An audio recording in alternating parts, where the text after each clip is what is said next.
Brigitte Lahaie, Sud Radio. Bonjour à tous, nous sommes sur Sud Radio, nous allons passer ces 2 heures ensemble. Vous savez que la mode aujourd'hui, c'est d'inventer des nouveaux mots qui concernent l'amour, la sexualité. Alors l'autre jour, on m'a parlé des célicouples. Bon, il m'a fallu quand même quelques minutes pour comprendre de quoi on parlait. Et du coup, je me suis dit que c'était un bon sujet à aborder ensemble, et tout particulièrement avec Philippe Breneau, qui est sans nul doute notre historien des évolutions des mœurs françaises, de l'amour et de la sexualité des Français. Donc, les célicouples, eh bien, c'est des célibataires qui sont en couple et qui s'aiment, mais qui ne vivent pas ensemble. Et on voit bien, en effet, que tout le monde aujourd'hui essaye de trouver des nouvelles manières de faire couple. On voit aussi une réelle difficulté chez les jeunes à s'engager, sans doute parce qu'ils ont vu à quel point le couple est fragile, puisque pratiquement plus d'1 sur 2 se termine en divorce. Et pourtant, les jeunes croient encore à l'amour. Alors, comment vivre une histoire d'amour, s'engager tout en gardant son autonomie? D'abord, est-ce que c'est possible? Eh bien, on en parle ensemble. Et je vous invite à nous rejoindre en composant le 0826 300 300. Vous pouvez également envoyer un SMS. Vous envoyez Brigitte au 7 20 18. Bonjour Philippe Breneau, merci d'être avec nous. Bonjour Brigitte, je viens d'apprendre un nouveau mot, parce que je ne connaissais pas les... Écoutez, moi, la première fois que je l'ai vu, non plus. Et puis je me suis dit, bon, célicouple, on comprend. Ce qui est pas mal, c'est quand même, parmi les néologismes, c'est l'un que l'on peut décoder. Parce que céli, il faut pas aller trop vite, il faut bien mettre une césure au milieu. Céli, couple, là, on peut réfléchir à ce que ça peut vouloir dire. Oui. Voilà, mais c'est une mode d'inventer des mots, oui. On le sait, de toute façon. Après, est-ce qu'on invente vraiment des choses? Je ne suis pas sûre, parce que depuis toujours, il y a eu des couples qui ont préféré avoir un peu d'autonomie et ne pas vivre 100% ensemble. Oui, mais je pense... vous voyez, juste quand vous en parliez, là, ça m'évoque... on invente peut-être des façons d'être parce qu'on est dans des périodes différentes. Ça, c'est clair, oui. Par exemple, l'idée d'être comme des célibataires en couple, alors avec l'intérêt du célibat, de la liberté du célibat, et à la fois peut-être pas les contraintes du couple fusionnel qui serait très fermé. Avant, on ne se le permettait pas. Parce que je vois bien que les couples, ce qu'on appelait le couple ouvert... D'abord, les femmes n'avaient pas les moyens de vivre tout seules, puisqu'elles n'avaient pas parce que dans les célicouples, c'est des appartements séparés? Oui, ils n'habitent pas ensemble. Ah, ça, je ne savais pas. Ils n'habitent pas ensemble, oui.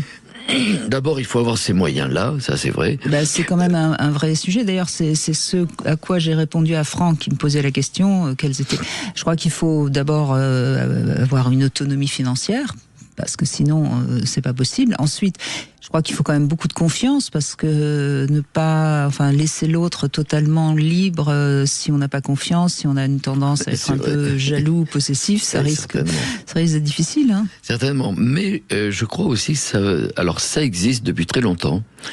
Moi, ça fait 25 ans que je suis à Paris. En province, c'était un petit peu différemment. Mais à Paris, la plupart des gens, avant d'être en couple, sont souvent dans un appartement seul ou partagé. C'est vrai. Et cette phase de célicouple, moi je la vois dans toutes les histoires de couple que je suis aujourd'hui. Ils vous racontent d'ailleurs, ça allait formidablement bien pendant 3 ans, où on avait chacun notre appart. Ils étaient célicouples. Il y avait une convention entre eux, et il n'y a pas de doute que la très grande majorité, c'était une fidélité, même si certains pouvaient être plus libres et l'avaient convenu. Par contre, ils disent, depuis qu'on est ensemble, qu'on vit dans le même lieu, c'est différent. Je suis très surpris de cela, je n'ai pas d'explication en vrai.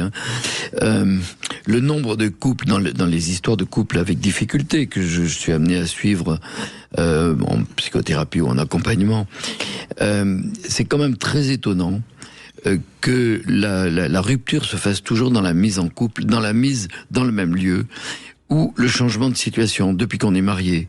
Il y a quelque chose qui fait que le lien... après les enfants, etc. Oui, mais ça veut dire quand même qu'il y a quelque chose de l'ordre de la modification du lien. Est-ce que les difficultés de couple ne sont pas toujours des difficultés du lien? Certainement. Mais en tout cas, il y a quand même quelque chose qu'il faut comprendre. Quand on est sans cesse l'un avec l'autre.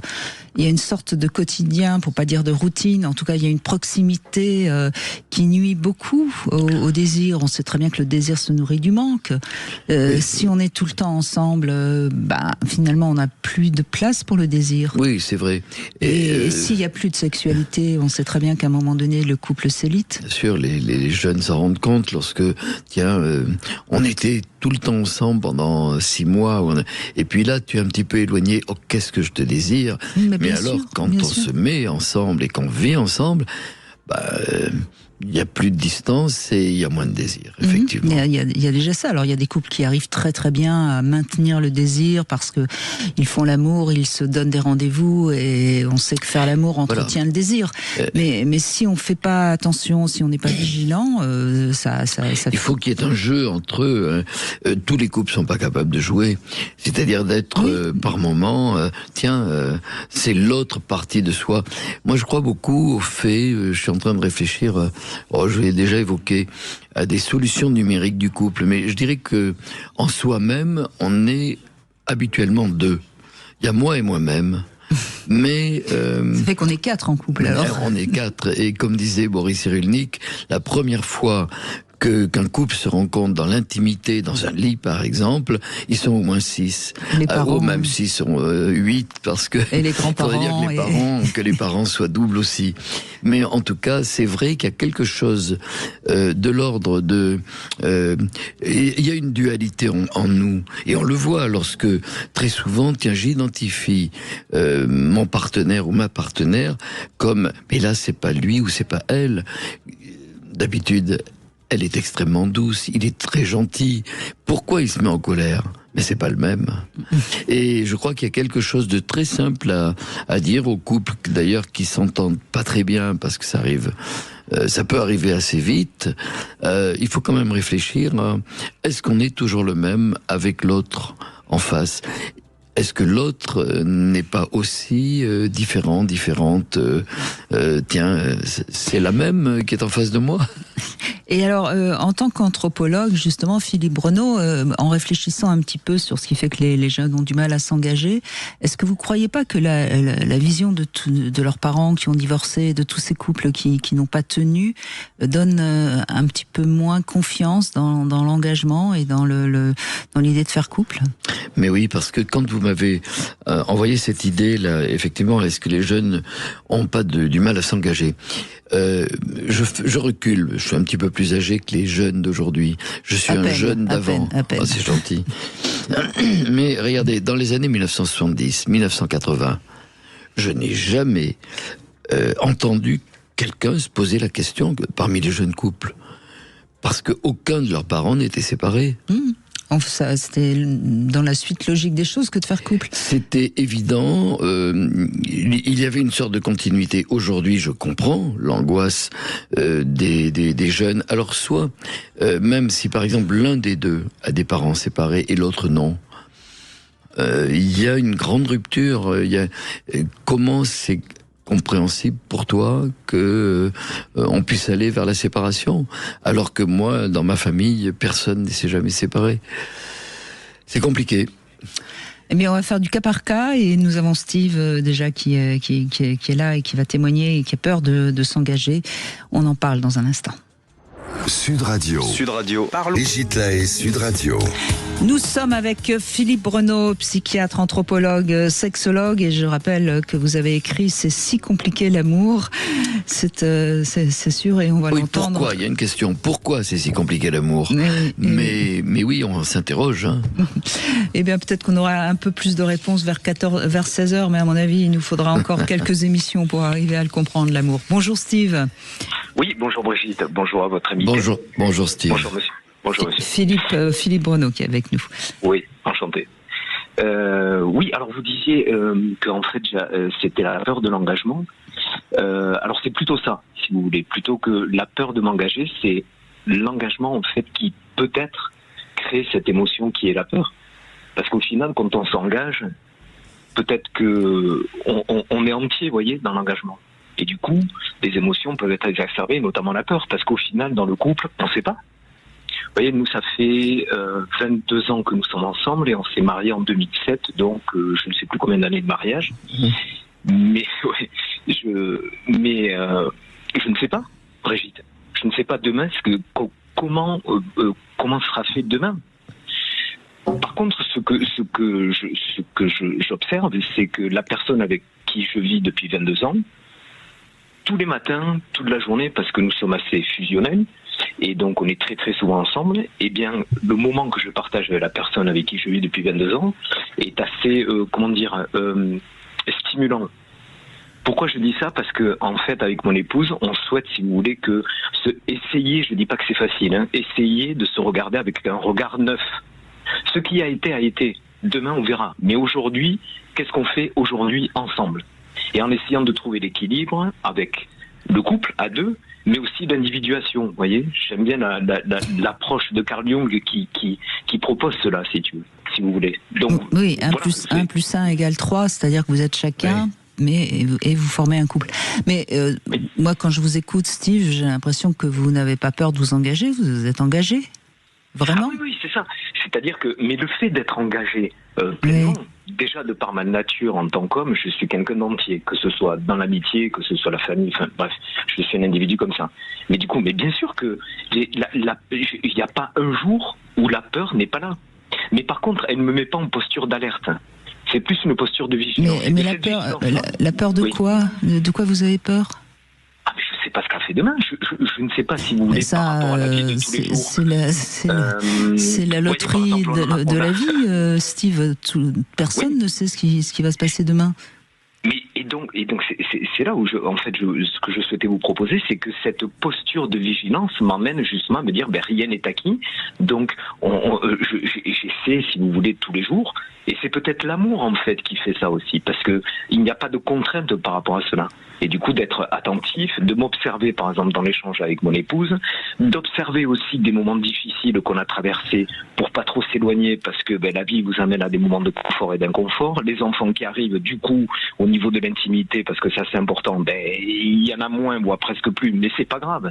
C'est un moment et par définition. Oui, mais vous voyez, Steve, si vous voulez, ce que j'entends, c'est que d'abord vous êtes engagé, puisque vous êtes même marié, et ensuite vous avez conscience que, comme pour beaucoup de choses, ça demande un petit peu de travail et un peu de vigilance. Et à partir du moment où, vous savez, souvent le couple commence à s'éteindre quand les deux pensent que ça y est, c'est acquis, c'est gagné, et qu'il n'y a plus rien à faire.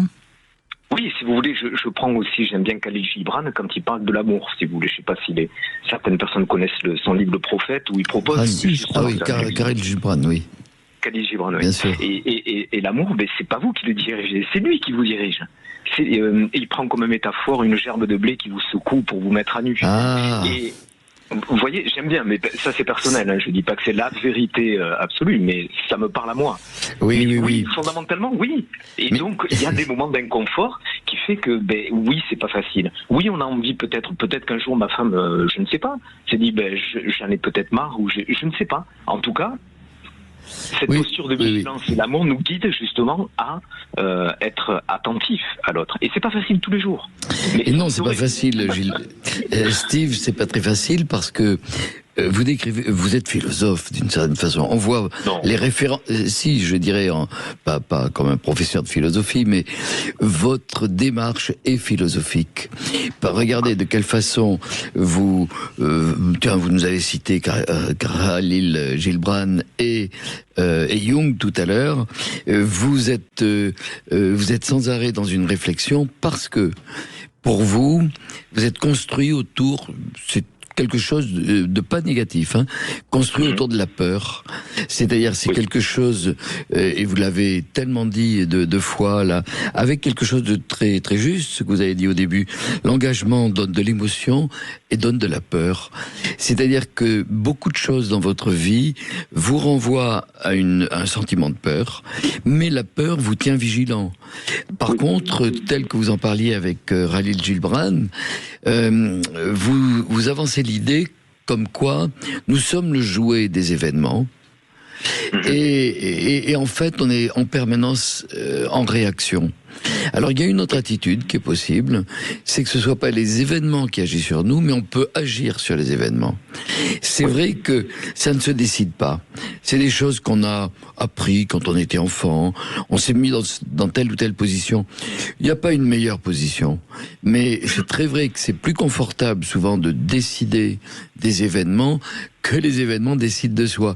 Mais c'est vrai que vous avez la chance d'avoir auprès de vous un facteur d'équilibre rassurant. D'ailleurs, vous le dites, tous les jours, ma compagne et épouse, eh bien, elle a même un regard neuf. Vous êtes tout à fait accompagné. Et c'est ce que vous recherchiez, je pense. C'est pour ça, quand on est construit autour de l'anticipation anxieuse, eh bien, effectivement, il faut des choses rassurantes. Mais vous avez la chance, et bravo, d'avoir ce type de réflexion, parce qu'il est profond, il est très intéressant pour tous les auditeurs, les auditrices. Tout le monde ne fait pas autant de réflexion que vous le faites.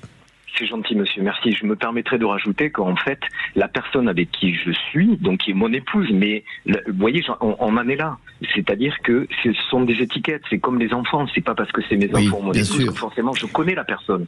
Et il se peut que, avec la vie de tout, où il y a des moments d'inconfort, les personnes disent, ah ben, je suis marié, ou je suis avec quelqu'un, et c'est acquis. Ben non, parce que si vous restez que sur une étiquette, entre guillemets, je me permets pas, loin de moi, de proposer, je sais pas la solution, on fait comme on peut. Hein. On ne sait pas de quoi sera fait demain.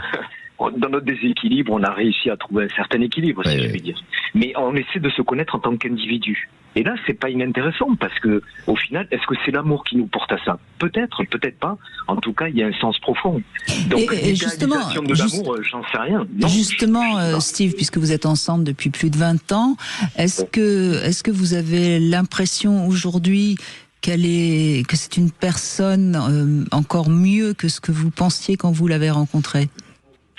Alors, mieux, en fait, je la découvre et quelque part, je me découvre aussi. Vous voyez, je crois que oui, mais vous répondez pas à ma question. Oui. Est-ce que vous la trouvez encore mieux, c'est-à-dire que encore plus comme vous auriez aimé avoir comme partenaire de vie ou pas? Oui. Complètement. Voilà, je crois. Me permettre, moi aussi, oui. Oui, mais voilà, je crois que vous avez. Non, mais voyez, vous avez répondu à ce qu'est l'amour sur le long terme, en fait, tout simplement. J'étais sûr de votre réponse parce qu'on voit bien que votre couple tient. En fait, quand on est avec quelqu'un, au fil du temps, il y a des choses qui vont nous décevoir, il y a des choses qui vont nous surprendre, il y a des choses qui vont nous surprendre en bien, en moins bien. Mais si le couple tient, c'est parce qu'au fond, au fil du temps, cette personne qu'on découvre, parce qu'en effet, on la découvre finalement, on la trouve encore mieux que ce qu'on pensait qu'elle était pour nous. Oui, c'est vrai. Et j'ai dit bien pour nous. Mais bien sûr que ça demande du temps, mais c'est tout le mystère de l'amour. Et ça, on ne peut pas le savoir quand on rencontre la personne. On peut avoir des idées quand on commence à se connaître un peu. Quand on a 50 ans, on commence à savoir qui on est, ce qu'on attend, ce qu'on ne veut pas. Mais quand on a 20 ans, qu'est-ce qu'on peut savoir de qui on a besoin pour partager sa vie? Oui, tout à fait. Non, mais complètement. Donc, c'est une évolution et tout ce qui est évolutif. Et sans doute elle trouve la même chose. Elle vous trouve beaucoup mieux encore que ce qu'elle pensait quand elle vous a rencontré. Oui, et je crois que vous êtes un couple intelligent parce que votre interaction fait que votre couple aujourd'hui n'est pas le même qu'il y a 20 ans. Mais bien sûr. Vous avez passé des épreuves, vous avez parlé d'enfants, vous avez passé un certain nombre d'épreuves avec intelligence qui fait que, en permanence, vous êtes en train de vous adapter. Alors, comme vous dites, il peut y avoir une catastrophe écologique, conjugale, tout ce que vous voulez dans quelques temps. Mais vous êtes aussi capable peut-être de la dépasser. Éventuellement, et on vous le souhaite en tout cas. Mais vous savez, Steve, c'est pareil en amitié. On a des amis et au fil du temps, on voit qu'on peut compter sur eux. On voit qu'ils sont finalement toujours avec la même évolution que nous et on reste amis ou alors on s'éloigne. C'est tout. Mais c'est la vie parce que la vie, chaque chose bouge à chaque instant. Il y a rien de. J'aime bien. Oui, tout à fait. J'aime bien. Excusez-moi, je vous ai coupé. Je vous en prie, Steve. C'est pas grave. Non, pardon. Excusez-moi. Non. Je vous en prie. J'aime bien le concept. Enfin, en tout cas, l'idée, pas le concept. L'idée qui vient du bouddhisme. Vous savez, la permanence et l'impermanence. Oui, très bien. C'est pas inintéressant, si vous voulez. C'est toujours pareil, mais c'est jamais pareil. Alors après, à nous à travailler dessus. Mais pourquoi pas? C'est une piste intéressante. Et moi, simplement pour conclure un petit peu de tout ce qu'on est en train de dire, je trouve que votre couple, vraiment est intelligent, notamment dans ce que vous avez développé au début, le fait que votre compagne essaie chaque jour d'avoir des propositions différentes, et certainement que ça vous amène à le faire aussi. Et c'est ça l'intelligence du couple, c'est-à-dire pouvoir bouger de ses positions, l'un, l'autre, s'adapter, comme vous le dites, à une vie qui est pas simple parce que ça peut faire peur. Hein. Il y a beaucoup de choses difficiles à assumer. Vraiment, bravo tous les deux. Merci beaucoup Steve, merci à vous. Dans un instant, c'est Jordan qui va témoigner, qui angoisse aussi un petit peu avec l'engagement. Ah oui. Et puis nous aurons également le Love Conseil. On va parler de la loterie amoureuse. Vous voulez Sud Radio, le Love Conseil. Philippe Breneau, on va parler de la loterie amoureuse. Ça, je connais pas non plus. C'est une manière d'améliorer son quotient, son quotidien, sexuel. Voilà. C'est de créer une roue. Vous connaissez la roue de la loterie, hein, bien sûr, et dans chaque case, vous inscrivez une petite fantaisie. Alors vous pouvez mettre 16 cases, 30 cases. Enfin, vous faites la roue que vous voulez. Et puis, voilà, la femme remplit les cases au nombre de pairs et les hommes au nombre d'un père, puisque l'homme, c'est lui le père. Un père, oui, d'accord. Et puis donc, si vous avez envie de faire des choses, alors après, on peut en faire quelque chose de très érotique, mais on peut vraiment en faire quelque chose du quotidien. Oui, du quotidien. Et comme ça, vous faites tourner la roue. J'ai envie de croissants demain matin. Et ben voilà, si ça tombe sur les croissants, j'irai vous acheter vos croissants demain matin. Voilà. À moins que ça soit une métaphore, le croissant. Ah ça, je ne sais pas. Je ne sais pas. Bref, en tout cas, on peut inscrire des choses très romantiques comme un dîner aux chandelles. On peut inscrire un massage. On peut inscrire un cinéma. On peut inscrire une promenade au clair de lune. Enfin, on inscrit ce qu'on veut. Et puis on peut la renouveler régulièrement. C'est marrant, ça. Et je trouve que c'est pas mal parce que c'est vrai que on manque un peu d'idées quand même souvent dans un couple au long cours. Et rien que de passer un peu de temps à remplir les cases de la loterie amoureuse, ça va vous occuper, ça va faire fonctionner votre imaginaire, votre créativité, et puis évidemment, vous ne verrez pas ce qu'a écrit votre femme ou votre conjoint, puisque c'est ça qui est intéressant. Et puis ça tourne, et puis on découvre qu'est-ce qui était écrit. Voilà, et puis après, il n'est pas impossible de recommencer un mois plus tard, quand on veut. On enlève les messages, on en remet d'autres. Voilà. Et roule la fortune. Roule la fortune, absolument. Et puis vous le savez, c'est le 14 février, samedi. Je savais pas. Vous savez pas, il était temps de vous samedi prévenir. Prochain, voyons. Bon, et donc avec Sud Radio et Passage du Désir, j'ai le plaisir de vous offrir une pochette surprise Love de la marque Passage du Désir. Dans cette pochette surprise, vous avez 7 petits accessoires ludiques très faciles à prendre en main. Et il y a notamment ce fameux chéquier amoureux. Je trouve que ça, c'est une très très belle idée pour la Saint-Valentin. Un petit chéquier amoureux. Vous prenez un petit carnet de chèques et vous faites des petits cadeaux. Et puis elle peut comme ça, tout à loisir durant toute l'année, prendre ces petits chèques amoureux.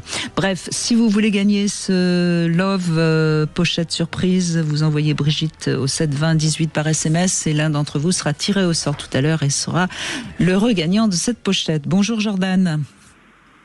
Bonjour Brigitte, bonjour Philippe. Bonjour Jordan.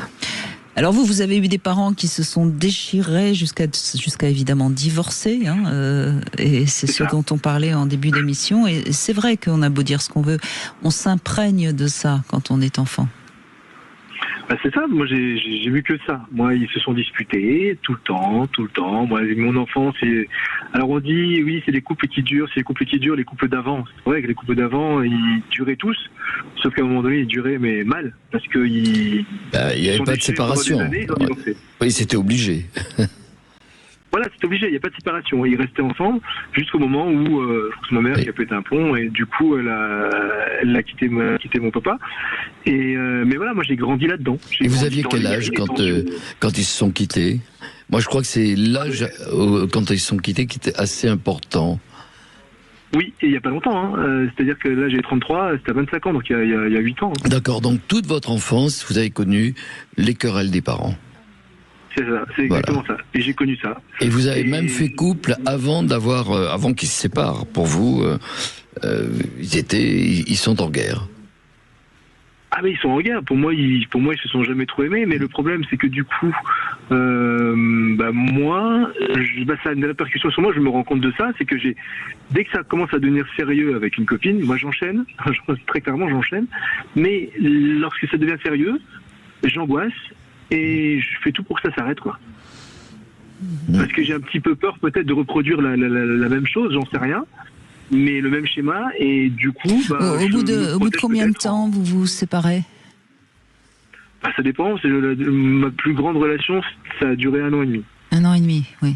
D'accord. Ouais. Oui, donc vous passez même pas le cap de l'état amoureux, vous... Oh, il y a le choc amoureux, mais bon... dès que ça devient sérieux et qu'il va falloir prendre une décision, c'est un petit peu ça. Ou est-ce que c'est quand elle commence à vouloir s'engager? Il y a un peu de tout ça. C'est-à-dire que moi, dès que ça commence à devenir sérieux, je vois qu'elle commence à s'attacher un peu plus, elle commence peut-être à vouloir s'engager. Moi, ça me fait peur. Honnêtement, ça m'angoisse. Mais vraiment, ça m'angoisse énormément. Et j'ai peur de m'enfermer là-dedans. Et j'ai peur d'avoir le même schéma que ce que j'ai vécu. Alors, Jordan, j'ai quand même une bonne nouvelle à vous annoncer. Compte tenu de votre âge, je pense que pour l'instant, vous n'avez pas encore rencontré vraiment celle qui peut vous faire changer d'avis. Mais je dis pas que vous la rencontrerez, et peut-être que vous l'avez déjà rencontrée. Moi, je demande que ça. Moi, je ne demande que ça, de vivre une vraie histoire. Enfin, je veux aimer, moi. Mais en fait, on m'a pas montré comment fallait faire. Non, mais vous avez peut-être la possibilité d'apprendre comment il faut faire. Rien n'est définitivement inscrit, et ça, c'est quand même la bonne nouvelle de l'être humain. Ouais. Certes, vous avez été imprégné de mauvaises impressions, et vous avez forcément tendance à voir, dès que ça commence un petit peu à pas être d'accord avec votre copine, vous commencez tout de suite à avoir peur que ça se termine un petit peu en dispute. Certainement, il y a certainement une sorte d'alarme qui est mise en place dans votre cerveau. Bah oui. Mais ça, sincèrement, ça peut changer, ça peut évoluer. Vous n'êtes pas définitivement inscrit comme ça. Bah, j'espère, parce que moi j'aimerais bien finalement, mais j'ai vraiment une telle angoisse que c'est peut-être au fond de moi, c'est peut-être un peu plus fort que moi, j'en sais rien. Je me dis voilà quoi, on va arrêter là. Soit on va arrêter là, soit j'ai pas envie de m'enfermer en fait. Et j'ai peur de ça. Il y a eu des moments de querelle avec certaines de vos compagnes, puisque à quelques reprises vous avez été en couple.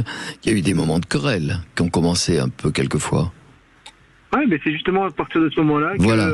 Et dans ce moment de querelle, si nous sommes tous du fait de la mémoire, vous savez, la mémoire, ça sert normalement à apprendre la vie. Mais c'est compliqué en matière notamment d'amour, parce qu'on va répéter notamment le modèle que l'on connaît, et puis même pas qu'on l'on connaît, c'est tout à fait inconscient. Dedans, on est les parents. Qui êtes-vous dans cette chose qui marche malgré vous, une sorte de théâtre qui marche malgré vous? Est-ce que vous êtes plutôt votre père ou plutôt votre mère? Parce que très souvent, on a du mal à s'identifier. Vous avez remarqué quelquefois que vous êtes plutôt l'un que l'autre, parce que, comme vous disiez, c'est votre mère qui a dû décider de l'arrêt des conflits. Et peut-être que vous avez presque pris parti pour l'un ou pour l'autre.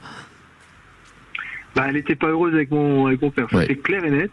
Et moi j'ai peur de ça aussi, j'ai peur.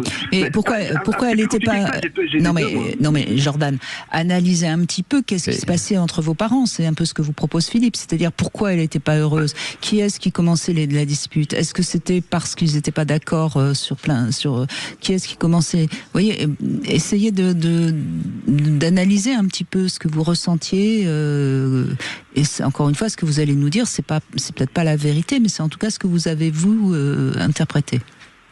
Moi, ce que j'ai interprété, c'est très clairement que mon père ne faisait pas attention à ma mère et que ça l'a marqué beaucoup.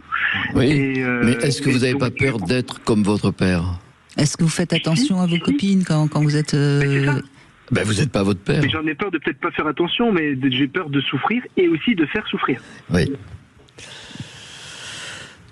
C'est ça qui est un peu compliqué, mais il faut que j'y travaille, parce que ça ne peut pas rester comme ça. Mais effectivement, j'ai peur de ça, j'ai peur de peut-être de pas être assez attentionné par rapport à ce qu'elle va demander. Et c'est ce vous avez des frères et sœurs? Non. Non, vous êtes enfant unique en plus? Oui. D'accord. Et, donc, je vois pas comment, est-ce que vous alliez au foot avec votre père? Qu'est-ce que vous faisiez avec l'un ou l'autre de vos parents? Avec mon père était souvent absent au travail. Moi, je faisais quand même beaucoup de choses avec ma maman. Donc voilà. Mais mon papa, lui, était souvent absent. Ouais. Oui. Donc vous avez, je crois que Philippe Bruno avait touché juste. Je crois que vous avez pris un peu le parti de votre maman. Qui est logique, hein, c'est pas. Mais vous voyez, peut-être que si vous n'y arrivez pas, ça serait pas mal que vous réfléchissiez avec quelqu'un.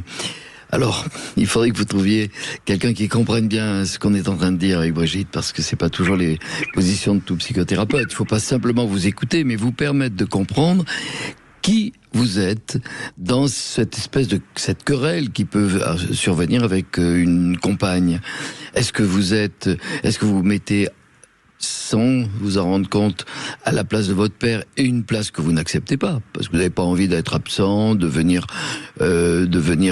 déstabiliser le couple, et peut-être d'ailleurs que c'est ça que vous supportez pas, d'être un homme. Ça, ouais. Vous voyez ce que je veux dire? Mais ça, c'est si vous n'y arrivez pas seul, parce que c'est pas très simple, quelqu'un qui vous aiderait. Vous amenez le problème en disant voilà, j'ai compris telle ou telle chose. Vous pouvez très bien dire que vous en avez aussi parlé ici, et à ce moment-là, la personne peut vous amener, la thérapeute peut vous amener à dépasser ça, pour que quand vous vous trouvez dans une situation comme celle-là, vous n'êtes pas dans le conflit de vos parents, vous êtes vraiment vous-même. Votre histoire, c'est vous n'êtes pas votre père, et même si surtout, on ressemble à une part de ses parents. Surtout, vous n'êtes pas responsable de ce qui s'est passé entre vos parents, et je pense que vous n'avez pas vraiment tellement bien analysé ce qui s'est passé avec vos parents. Et je pense que je suis pas responsable, ça j'en suis certain, mais par contre j'ai peur de réitérer le schéma. Oui, j'entends bien, mais je pense que vous avez vraiment pris le parti de votre mère, que vous vouliez rendre heureuse, et que c'est la faute de votre père si elle n'était pas heureuse. C'est pas aussi simple, ça. Et je pense que c'est important que vous compreniez quelle est la part de responsabilité de votre mère, parce que dans ce couple, forcément, il y a de la faute des deux. Et c'est ça qu'il faut que vous arriviez à découvrir, et à partir de ce moment-là, déjà, vous serez plus tranquille. Parce que là, moi, dans ce que j'entends, vous êtes vraiment du côté de maman, la pauvre maman qui n'a pas été heureuse, et moi, je veux absolument réussir à rendre heureuse une femme, et puis du coup, vous avez mis la barre tellement haut que vous savez bien que vous n'y arriverez pas. Oui, puis alors Brigitte le raconte bien, parce que c'est un peu comme si, regardez, une scène où vous êtes avec une compagne, et puis qu'il y a un peu de querelle. Vous êtes en train d'essayer de soutenir votre compagne, alors que, d'un autre côté, vous jouez le rôle d'attiser le feu dans... C'est compliqué, on peut pas être les deux à la fois. Oui, tout à fait raison. Voilà. Donc je pense que c'est pas, franchement, sincèrement, je crois que vous n'avez pas beaucoup de travail à faire. Il faut juste rencontrer quelqu'un qui va vous aider à bien éclairer ce qui s'est passé dans votre couple parental. Parce que vous savez, on les connaît, ces femmes qui critiquent toujours le mari, et qui du coup le mari ça le met en colère ou ça le fait fuir, et comme il fuit, on le critique encore plus. C'est un peu comme ça la vie d'un couple aussi. Ouais. Non, je pense que vous avez vraiment raison. Mais ça va. J'ai bien fait d'appeler. Vous avez bien fait d'appeler, surtout que je vous dis encore une fois, vous n'en avez pas pour des années. Ça va vite. Oui, tout à fait. Ça va vite s'éclairer. Vous trouvez le thérapeute qui vous correspond, ou la thérapeute. Voyez, est-ce que vous voulez que ça soit plutôt avec un homme ou plutôt avec une femme? Ça, c'est vous qui le décidez. Et à ce moment-là, vous allez voir que c'est très simple. Parlez-lui de l'émission au thérapeute ou à la thérapeute, et de tout ce qu'on a dit. Et ça va se poursuivre. Vous allez vous libérer. Merci Jordan, en tout cas. Merci beaucoup. Et c'est Salomé dans un instant qui, elle, croit encore à l'amour, mais c'est pas si simple. Elle a peur peut-être, ou il plutôt a peur de s'engager. Elle nous raconte. 14h-16h. Voir ou revoir vos émissions en vidéo sur notre chaîne YouTube Sud Radio. Parlons vrai. 14h-16h, Brigitte Lahaie, Sud Radio. Nous sommes avec Philippe Bruno, et nous parlons de la peur de l'engagement, qui est quand même réellement très très marquée chez les jeunes, chez la génération Z. Ça c'est évident, on le sait. Peut-être plus chez les hommes. Oui, je pense. En parler. Oui, c'est plus chez les hommes, semble-t-il, et je pense que Salomé, vous allez nous confirmer ça tout de suite. Bonjour Salomé. Bonjour Brigitte, bonjour Philippe. Bonjour Salomé. Bonjour. Alors, moi, franchement, j'y crois encore à l'amour. Vous Mais avez bien, chaque fois- vous avez bien Heureusement, raison. vous avez bien raison. Mais à chaque fois, c'est la même histoire. Depuis 1 an, j'ai eu 3 histoires et au bout de quelques mois, quand ça devient sérieux, le gars, ou les gars, ils me disent qu'ils ont peur de s'engager. Et ils vous disent ça comme ça, carrément. J'ai peur de... Et oui, Je- moi je l'ai entendu Oui, souvent j'ai peur de maintenant. m'engager. T'es oui. super Salomé, t'es une fille géniale, mais voilà, j'ai peur de m'engager. Voilà, que je suis la fille parfaite, mais que lui n'est pas prêt. Enfin, eux ne sont pas prêts. Pour le coup, j'en ai 3. C'est un peu gros quand même. Mais je suis d'accord avec vous qu'on on l'entend souvent raconté par des femmes. oui, Moi, je pose la question, je m'interroge quelquefois, est-ce qu'il n'y a pas un côté alibi chez certains hommes qui dit « Oh, t'es parfaite, ça serait pas le bon moment, j'ai peur de m'engager ». Alors maintenant, c'est vrai que c'est devenu une sorte de raison, ça se lit, ça s'entend, mais c'est très blessant. Et encore, vous avez de la chance parce qu'ils vous le disent et vous n'êtes pas ghosté. Hein. Oui. Oui. Parce que Oui, moi, effectivement. j'entends beaucoup ça aussi. Hein. C'est-à-dire que tout d'un coup, plus personne, on répond plus au téléphone, terminé. Ouais, et on non, sait ça même- m'est pas encore arrivé. Donc ça prouve déjà que vous arrivez à avoir quand même des hommes qui ont au moins un peu de responsabilité. Oui, vous voyez le verre à moitié plein, c'est bien. Non, mais de toute façon, c'est une réalité, on l'entend. Donc, vous êtes. Et merci de témoigner. Parce que vous avez 27 ans, hein, je crois, c'est ça? Oui, c'est ça, 27 ans. Oui, donc vous Et rencontrez. vous êtes du Sud, Oui. Est plutôt que Ouest, je crois, non? Oui. Non. Un peu plus, oui. Un peu plus. Perpignan. Non, encore un peu plus. C'est le jeu de où je géographie. Oui, moi je suis Sud-Ouest et j'entends bien un accent du accents. Sud, et là il est un petit peu plus loin que moi. Ouais, plus proche de Montpellier. Ouais, mais Voilà. vous rencontrez des hommes de votre âge et c'est vrai que les hommes aujourd'hui, avant 35-40 ans, ne s'engagent plus. Pourquoi? Vous avez une idée, Philippe Bruno? Ben moi je crois d'abord cette histoire de l'horloge biologique, elle est évidente. Les femmes Ça, c'est sûr. savent, toutes les filles jeunes le savent, qu'il y a une horloge, et maintenant il y a même une campagne, je ne sais pas si vous avez entendu, Salomé, Voilà, une natalité. campagne qui dit vous avez 28 ans ou je sais pas quoi, vous n'avez pas 30 ans, attention, à partir de 30 ans, la fécondité baisse beaucoup.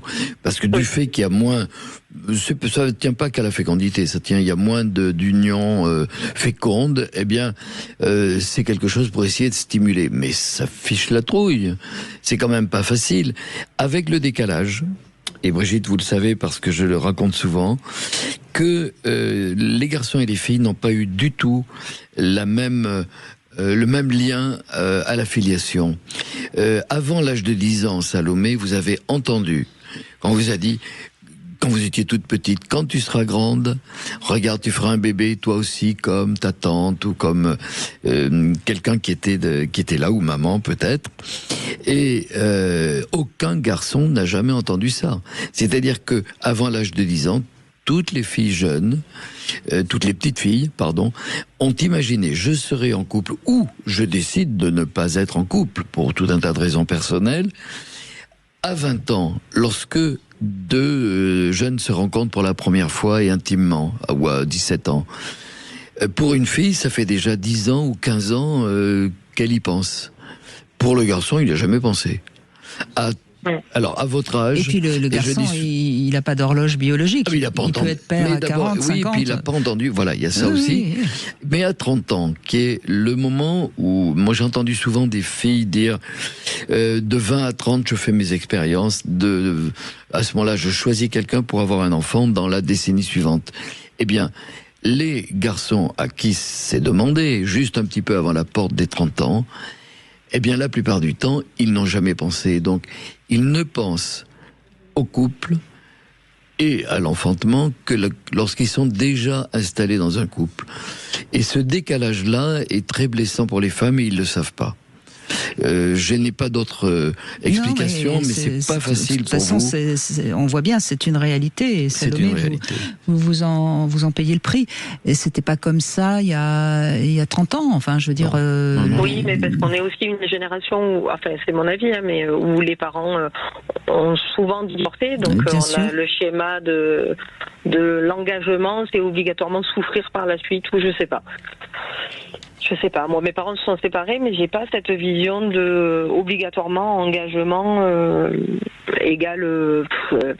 Oui, mais je vais donner un indice supplémentaire. Encore une fois, là, on est tous les deux, Philippe et moi, on essaye de donner des pistes. Hein. Il faut quand même savoir que très souvent, c'est la femme, c'est la mère qui part. C'est pas le père. Ah oui, bien et qu'est-ce sûr. que voit le fils? Oui, c'est vrai. Il voit sa mère partir. Et qu'est-ce qu'il en déduit? Il en déduit, de toute façon, les femmes s'en vont. Et donc, ça ne peut que rajouter à son non-envie de s'engager. Et puis, c'est pour vrai. peu qu'il s'identifie un peu à son père, il voit son père malheureux. Donc, c'est parce que qu'est-ce qui fait qu'on a peur de s'engager? Parce qu'on a peur d'être quitté. Enfin, je veux dire, ça me paraît une des premières raisons, même si elle est souvent inconsciente. Après, ça peut être l'envie de continuer à profiter un peu de sa vie aussi. C'est vrai que les hommes aujourd'hui, à 30 ans, c'est encore des grands gamins. Hein. Mais non, oui, c'est bien vrai, sûr. c'est vrai aussi. Ce n'était pas le cas il y a 30 ou 40 ans. Ils avaient déjà le sens des responsabilités il y a 30 ans. Bien sûr. Quand ils avaient 30 ans. Aujourd'hui, et notamment du fait, par exemple, regardez la poursuite du jeu vidéo, d'activités très adolescentes. La relation des mecs entre eux est très adolescente, alors que la relation des filles avec la meilleure copine et autres, elle est très responsable. Mais déjà à 20 ans, elle est responsable. Mais les femmes aujourd'hui sont professionnellement très en avance. place. Bien sûr. Quand vous avez 27 ans, je suis sûre que vous avez déjà bien avancé professionnellement. Oui, tout à fait. Vous voyez? Donc vous avez vous leur faites peur en plus, je suis sûre, à vos compagnons. Ils vous ont trouvé formidable, mais tellement formidable qu'au secours, j'ai peur. Alors un terme qui se dit plus aujourd'hui du tout, c'est notamment la maturité. Vous avez une maturité, les femmes ont une maturité aujourd'hui beaucoup plus importante. Et c'est très vrai, il ne faut pas dévaloriser, mais les hommes ont des choses à comprendre. Alors, il y a quand même un petit conseil que je peux vous donner, Salomé. Oui. À mon avis, vous êtes une femme tout à fait remarquable. Vous vous affirmez, vous êtes indépendante financièrement. Vous savez ce que vous voulez, et vous n'avez fondamentalement pas besoin d'un homme au sens de la sécurité, etc., etc. Donc, quand vous rencontrez un homme, bon, vous avez envie d'aimer, vous avez envie de vous engager, ça je l'entends, vous croyez encore à l'amour, mais vous ne le regardez pas comme le sauveur, vous ne le regardez pas comme le prince charmant, et vous ne l'admirez pas assez. Je pense qu'il faut que vous arriviez à comprendre que si vous admirez, si vous le regardez avec des yeux débordants d'admiration, là peut-être il aura une possibilité qu'il veuille s'engager. Je pense que vous les voyez trop comme des hommes avec qui vous pouvez partager votre vie, mais qui ne seront que là en seconde main, si je puis dire. Est-ce que vous voyez ce que je veux dire, Salomé? Oui, je comprends. Et je pense que ça, c'est peut-être une piste qu'il faut peut-être envisager. Parce qu'un homme a besoin d'être admiré. Il n'y a rien à faire. Et c'est très vrai que l'admiration est l'un des ferments solides du couple. On le voit très bien. L'homme a besoin d'être admiré. Dans les couples en difficulté. C'est pas mal, les deux. Mais moi, je le vois dans les couples qui sont en difficulté. L'admiration s'est progressivement diminuée. Il n'y a plus d'admiration, il y a moins d'estime. Et c'est ça qui fait le lien très fort des couples. Et ça confirme ce que je pense, parce que vous me dites bien, ils vous trouvent parfaite, mais ils ont peur de s'engager. Parce que justement, vous êtes parfaite. Et d'un autre côté, Salomé, est-ce que vous les trouviez parfaits? Vous les trouvez parfaits, ces hommes-là? Non. C'est ça le problème. Il manquait toujours quelque chose. Alors c'est pas, c'est là que c'était pas les bons. Oui, certainement, c'était pas les bons, mais je me dis. Et vous avez tel âge. Non, mais Salomé, c'est le problème que je rencontre chez beaucoup de femmes. Donc c'est pour ça que c'est facile pour moi de vous donner la piste. Et je suis sûre qu'il y a des femmes qui m'écoutent et qui se disent ah zut, oui, peut-être que Brigitte a raison. Mais en même temps, merci, c'est gentil. Non, mais c'est un proverbe même. C'est un proverbe, oui. Non, mais c'est compliqué aussi d'admirer quelqu'un quand il n'est pas aussi admirable qu'il pense l'être. C'est pas simple. Mais vous voyez, je pense qu'il faut un tout petit peu. Il faut redevenir ce qu'étaient les femmes avant, c'est-à-dire qu'est-ce qu'on savait. On savait jouer le jeu de la femme un peu fragile qui a besoin d'une épaule pour se sentir en sécurité. Oui, et vous avez complètement raison, Brigitte. Le réalisme, et quelquefois même avec du jugement de beaucoup de femmes de grande qualité, vont desservir le couple, parce que on ne doit pas dire tout ce qu'on pense à l'autre. Et on peut très bien avoir quelques petites griefs, mais il n'y a pas besoin de les dire. Et on peut très bien majorer certaines choses. C'est pas du tout faux. C'est pour la solidité du couple. Et on voit de quelle façon, en retour, vous allez avoir des comportements qu'il fallait déclencher de cette façon-là. Arrangez-vous pour qu'il ait l'impression que vous avez vraiment besoin de lui et je pense que là il pourra s'engager. Il me semble. Hein. Mais bon, les jeux de l'amour, on dit bien les jeux de l'amour, c'est un jeu. Hein. Il faut les réécrire. Marivaux les avait fait au XVIIIe siècle, il va falloir les réécrire. Oui, voilà un livre que vous pouvez faire, Philippe Bruno. On devrait le faire ensemble, Brigitte. Mode d'emploi des jeunes couples. En tout cas, merci de votre appel, Salomé. Je pense que vous allez aider beaucoup de femmes de votre génération grâce à votre témoignage et grâce à nos réflexions à Philippe et à moi. Merci beaucoup, Salomé. On continue dans un instant, justement. Tiens, Jérôme va témoigner. Il a peur de s'engager. On va voir si, justement, il se sent admiré par les femmes qu'il rencontre. Et puis, petite devinette du jour. Quel est l'arbre qui se rapproche le plus de l'homme? Vous avez le temps des infos pour me trouver une réponse, Philippe Bruno. Allez, à tout de suite. Sud Radio. Sud Radio. Parlons vrai. Parlons vrai. Sud Radio. Parlons vrai. Ça s'est passé dans les vraies voix Sud Radio. Mon cher Philippe Bilger, sur Jack Lang et d'autres, j'ai horreur des courageux après la bataille. C'est parce que je considère que le courage est une vertu capitale, je n'aime pas. C'est lent après-midi. 14h-16h, Brigitte Lahaie, Sud Radio. C'est avec Philippe Bruno que nous parlons de l'engagement et de la peur de s'engager. On a bien vu depuis 14h, c'est une véritable réalité. Vous êtes auteur de nombreux ouvrages et puis bien sûr de cette merveilleuse bande dessinée, l'incroyable histoire du sexe aux éditions Les Arènes, avec des dessins formidables et puis vraiment toute une histoire de la sexualité. L'histoire de la sexualité. Depuis et alors, de Cro-Magnon, hein. Ouais, bien sûr, il y a depuis Cro-Magnon jusqu'à aujourd'hui et dans tous les continents. Mais je suis même très étonné. On a encore une nouvelle traduction. Ça fait 21, je crois, traductions étrangères. Parce qu'il n'y a pas trop elle est formidable, parce qu'à la fois c'est drôle et en même temps c'est très juste, c'est historique, c'est plein d'informations. Enfin, comprendre la diversité de la sexualité, et puis ça nous fait rire, mais on apprend. Mais absolument. C'est-à-dire qu'on ne fait pas la même chose sous tous les tropiques. Et pas à toutes les époques. Enfin, je veux dire, non, c'est une bande dessinée extraordinaire et je la conseille réellement. C'est une très belle idée de cadeau d'ailleurs, je trouve. À des ados, enfin voilà. Donc... Ah oui, l'incroyable histoire du sexe, à un moment donné, il disait c'est à partir de quel âge? Mais non, ça peut être lu, alors peut-être pas 3 ou 4 ans, parce que c'est plus compliqué à lire, mais il n'y a pas de tabou. Non, c'est très chouette. Alors, la devinette, quel est l'arbre qui se rapproche le plus de l'homme? Oui, pour une fois, j'ai la solution. C'est le cyprès. Un bon? Pourquoi? Parce que cyprès. Ah, d'accord. Bon, c'est pas ça. Non, c'est le chêne, puisqu'il y a des glands. Vous me dominerez toujours, Brigitte. Mais non, je ne vous domine pas du tout. Non, pas du tout. Bonjour Jérôme. Allô? Oui, bonjour. Oui, bonjour. C'est Fabien, moi, normalement. Ah, pardon, excusez-moi. Bon, alors bonjour Fabien, c'est pas grave. Oh, oui. Bonjour Fabien également. Oui, bonjour Brigitte, bonjour Christophe. Donc ouais, moi je vous appelais, en fait moi j'ai 30 ans. Et c'est vrai qu'à chaque fois que je suis en couple, j'ai peur de m'engager. Pourtant, au départ, je suis sincère, hein, j'ai vraiment envie d'aimer et j'ai envie de construire quelque chose. Mais dès que la relation elle devient sérieuse et qu'on commence à parler de projets, week-end chez les parents, vacances dans 6 mois, etc., en fait, je sens l'angoisse monter. Et en fait, je crois que ça vient aussi beaucoup de mes relations passées, parce que j'ai eu une relation... qui a eu une rupture très brutale il y a quelques années, alors que tout allait bien, en tout cas, enfin c'est ce que je croyais, et en fait elle est partie du jour au lendemain sans vrai signe avant-coureur, et du coup ça m'a vraiment marqué. Et vous avez toujours pas d'explication aujourd'hui ?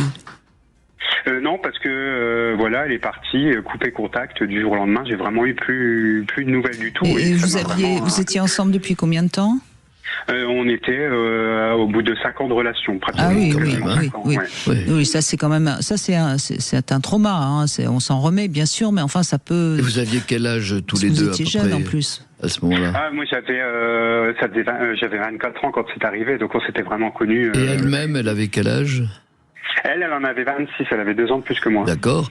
Et il n'y a pas possibilité, quand on a 20, 24, 26 ans, d'avoir un dialogue, même 3 mois après, mais pour clore l'histoire, non, vous n'avez jamais pu. Non, je vous dis, elle a coupé vraiment les pots du jour au lendemain et j'ai pas eu de nouvelles, je suis rentré, les affaires étaient parties. D'accord, ça c'est quand même un trauma, certes. Et vous aviez, enfin je veux dire, elle était... vous vous étiez engagés, vous viviez ensemble, donc si j'ai bien compris, puisqu'elle est partie avec les meubles. Oui, voilà. Et vous aviez des projets, vous aviez. En fait, oui, voilà, on venait de s'installer, on avait un petit appartement, on commençait à regarder pour les vacances de l'été, on avait des amis en commun, enfin c'était, voilà, on se projetait tout doucement, ça faisait, je vous dis, à peine 5 ans, donc on ne parlait pas encore de mariage enfant, mais... Non, vous étiez jeune, mais... Oui, donc là, il y a vraiment, c'est assez, bon, de toute façon, vous ne saurez jamais parce que, et puis ça se trouve, elle ne sait pas non plus. De toute façon, c'est quand même des personnes qui sont assez instables. Moi, je crois que la plupart du temps, la personne sait, mais pour X raisons, ne veut pas parler, ne peut pas parler. Oui. Ouais, je vous dis, il n'y a vraiment eu aucun signe avant-coureur. Il n'y a même pas eu de grosses disputes ou quoi que ce soit avant. Donc, et c'est pour ça que, depuis, comme ça m'a marqué, j'ai toujours cette petite voix dans ma tête qui me dit, ne t'attache pas trop, ne t'investis pas trop, parce qu'au final, elle peut partir comme ça du jour au lendemain. Du coup, je me protège, je garde une part de distance et, je me projette pas trop loin. Donc, du coup, c'est paradoxal parce que ce mécanisme-là, c'est un mécanisme de défense qui finit parfois par abîmer les relations parce que la personne avec qui je suis en face, elle voit que je retiens un peu les choses et que je me livre pas totalement. Elle peut penser que je suis pas trop forcément sûr de mes sentiments, quoi. Et moi, en fait, j'ai juste peur d'être abandonné une nouvelle fois. Oui, bien sûr. Mais est-ce que vous avez envie de vous engager aujourd'hui, malgré tout, hein ? J'entends votre peur et je la comprends, mais est-ce que vous avez envie de vous marier, de fonder une famille Oui, ce serait quand même dans mes projets. C'est vraiment partie pour moi du cycle de la vie. Donc je voudrais bien vraiment réellement m'engager. Et vos parents, ils se sont séparés ou pas ? Non, pas du tout. Mes parents sont encore ensemble depuis toutes ces années. D'accord. Donc vous avez vraiment comme image l'image d'un couple qui peut durer.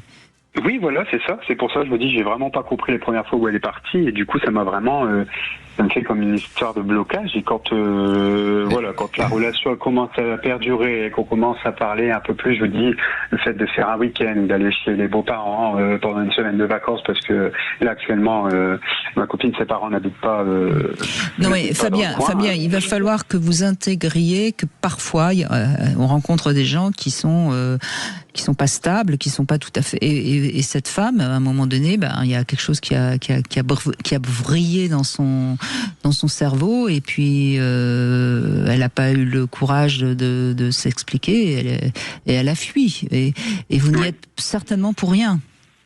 Alors, oui, bien sûr. Je sais pas, j'ai peut-être probablement quand même ma part de responsabilité. Non, je suis pas d'accord. Non, dans ce pas d'accord. Vous n'y êtes pour rien, parce que on est comme on est. Ça provoque des réactions chez la personne en face, mais c'est pas une faute. Moi, j'entends une chose. C'est gonflé, parce que c'est peut-être pas du tout sûr comme ça. Hein. Mais vous avez dit plusieurs choses qui m'ont fait lever l'oreille. Oui. Vous avez parlé de blocage à un moment donné. Hein, je sens un blocage. Et puis, lorsque Brigitte vous a demandé, mais vous n'avez pas envie d'avoir des enfants, vous dites, ce serait dans mes projets. Alors que dans le choix des mots, vous auriez pu dire, c'est dans mes projets. C'est-à-dire, ce serait dans mes projets, c'est un conditionnel. Ce serait dans mes projets si. S'il n'y avait pas eu ça. Et moi, je me pose la question symbolique, et vous êtes capable de le comprendre, on voit comme vous parlez. Si ça se trouve, l'histoire avec cette personne n'est pas terminée. Du fait de cette absence de dialogue, même ce serait quelques minutes qui vous dit « je suis parti pour quelqu'un d'autre, je suis parti pour une autre raison », n'importe quoi. À ce moment-là, l'histoire serait terminée, c'est-à-dire que vous n'avez pas la capacité intérieure peut-être de la terminer, ce qui fait que il y a ce blocage. Ce serait dans mes projets, si, mais c'est dans vos projets, c'est évident. Là, il y a quelque chose de compliqué quand on a des blocages comme ça. Alors, j'amène pas tout le monde à aller en psychothérapie, mais peut-être qu'il faudrait que vous parliez avec quelqu'un. Mais c'est pas du tout des années. Est-ce que cette relation est terminée? Ou que vous interrogiez d'abord vous-même. Est-ce que cette relation s'est terminée? Est-ce que j'ai pas accepté? Mais vous faites par exemple une chose simple. Souvent je demande à mes patients, vous allez faire 2 ou 3 hypothèses possibles. Ça tombe forcément là-dedans. Tiens, elle a rencontré quelqu'un. Et elle veut surtout pas m'en parler. Ça a amené à rompre immédiatement. Ok. Deuxièmement, elle a eu un changement dans sa vie, autrement, voilà, eh bien, elle a changé. Et puis trouver une autre raison, ou je sais pas quoi, et vous allez réfléchir à chaque, pourquoi un jour, 2 jours de suite, ou 3, et vous allez voir que vous pouvez, il faut fermer cette histoire. Elle n'est pas terminée, telle que vous en parlez, le conditionnel serait pas là. D'accord, ok. En tout cas, Fabien, moi je vais vous dire autre chose aussi de positif. C'est bien qu'elle soit partie, parce que ce genre de personne, on peut pas lui faire confiance. Vous imaginez bien. Oui, non, de ce fait, c'est pour ça. Et donc, moi, je vous invite aussi à voir dans ce que vous pouvez vous souvenir ou ce que peuvent vous dire vos proches, puisque vous aviez des amis communs. Qu'est-ce qui fait que cette personne était quelqu'un qui n'était pas stable, à qui on ne pouvait pas faire confiance? Ça va vous aider aussi à faire le deuil de cette histoire qui peut-être n'est pas encore tout à fait terminée pour vous. Mais oui, parce qu'on peut, on peut partir, on peut interrompre, mais on peut parler. C'est que là, les ponts ont été totalement coupés et du coup, les amis qu'on avait en commun, c'était forcément. Excusez-moi, Fabien, mais c'est forcément quelqu'un qui ne devait pas beaucoup exprimer ses émotions, qui ne devait pas beaucoup se confier, parce que c'est pas possible sinon. Oh, c'est pas. Voyez. C'était pas très démonstratif, oui, effectivement. Ça, j'imagine. Voyez bien. Voyez, donc c'est pour moi c'est quelqu'un je sais pas ce que c'était comme problème, mais que c'était quelqu'un qui de toute façon avait un problème et qui de toute façon n'aurait pas été la bonne mère pour vos enfants. Donc c'est bien qu'elle soit partie. Et dites-vous ça tous les soirs. D'accord, il vaut mieux se dire que c'était un mal pour un bien. Oui, peut-être. Franchement, parce que comment vous imaginez comment elle aurait pu élever vos enfants? Un jour, elle n'aurait pas été les chercher à l'école. Un autre jour, enfin, voyez, imaginez vraiment. Voyez cette femme dans ce sens-là, parce que je crois que pour l'instant, vous la voyez encore comme étant une potentielle femme avec qui vous auriez pu vivre toute votre vie. Oui, voilà, c'est ça. Et ça, c'est pas vrai. Vous voyez, avec Brigitte, on vous donne tous les deux différemment, hein, mais de façon complémentaire, des pistes pour il faut que cette porte soit fermée. Et à ce moment-là, vous allez être étonné, parce qu'avec la compagne que vous avez actuellement, par exemple, vous allez dire peut-être c'est dans mes projets de faire ceci ou cela, et vous utilisez le présent. Et puis, vous allez rencontrer d'autres femmes, et puis quand vous rencontrerez une femme avec qui vous parlez, qui se confie, etc., celle-là, ce sera la bonne. Hein, ne choisissez pas une femme qui reste très, très introvertie. Hein. D'accord. Oui, non, je vais prêter attention, je vais essayer de mettre ces conseils en exergue, et puis Et on va avancer. essayer d'y réfléchir ce soir. Oui, voilà, c'est ça. Et on avance. Merci Fabien, merci beaucoup. Merci beaucoup. On fait une petite pause et on se retrouve pour le C'est maintenant. Sud Radio. Sud Radio. Brigitte Lahaie, Sud Radio. C'est maintenant. Et oui, c'est maintenant que Jérôme va nous confier cette phrase qui, a priori, lui reste encore en travers longtemps après. Bonjour Jérôme. Oui, bonjour Brigitte, bonjour Philippe, oui. Bonjour Jérôme. Oui. Merci d'être avec nous. Donc c'est votre épouse un jour qui vous a dit quelque chose ? C'est ça, il y a 5 ans, et malgré ça, ça reste toujours enfoui. Une fois, elle m'a dit qu'elle n'avait plus confiance en moi. Du coup, c'est resté très très dur sur le coup, et pendant 1 an, 2 ans, ça a mis même le couple, on va dire, à très très rude épreuve. Et finalement, j'hésitais même à partir. Hein. Et du coup, ça, j'écoute depuis régulièrement vos émissions. Tout à l'heure, vous parliez justement de l'ego, de l'estime, etc. Je pense que il y a ça qui était mis en avant justement à ce moment-là, et c'est pour ça que j'ai eu du mal et que j'ai remis le couple en question, quoi. Alors, Jérôme, vous êtes toujours ensemble, hein, si j'ai bien compris. Exactement. Bon. J'ai pris sur moi, je suis resté avec elle. Oui, mais il va falloir peut-être un moment quand même en reparler.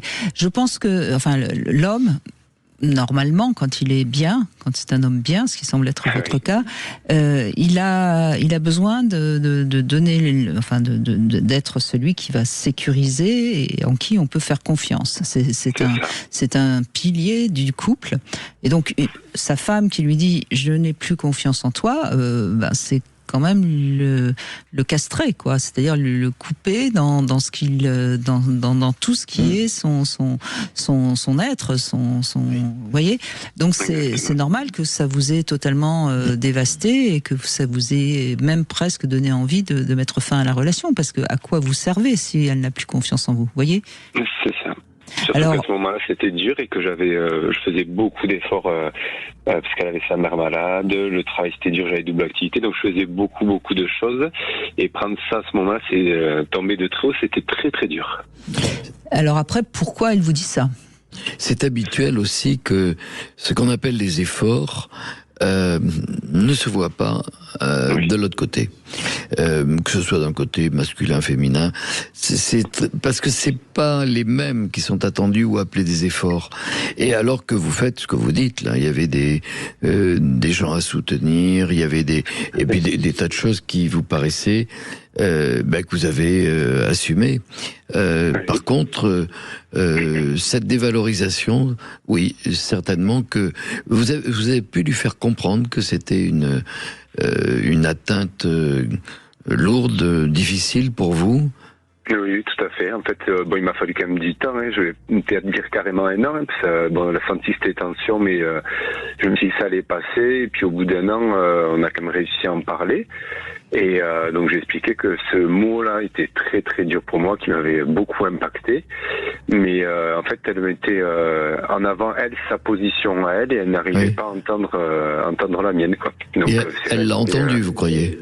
En tout cas, je lui ai dit, elle a compris, mais pour elle, c'était normal en fait de dire ça, et sa position, elle était normale, ma position à moi n'était pas normale. Oui.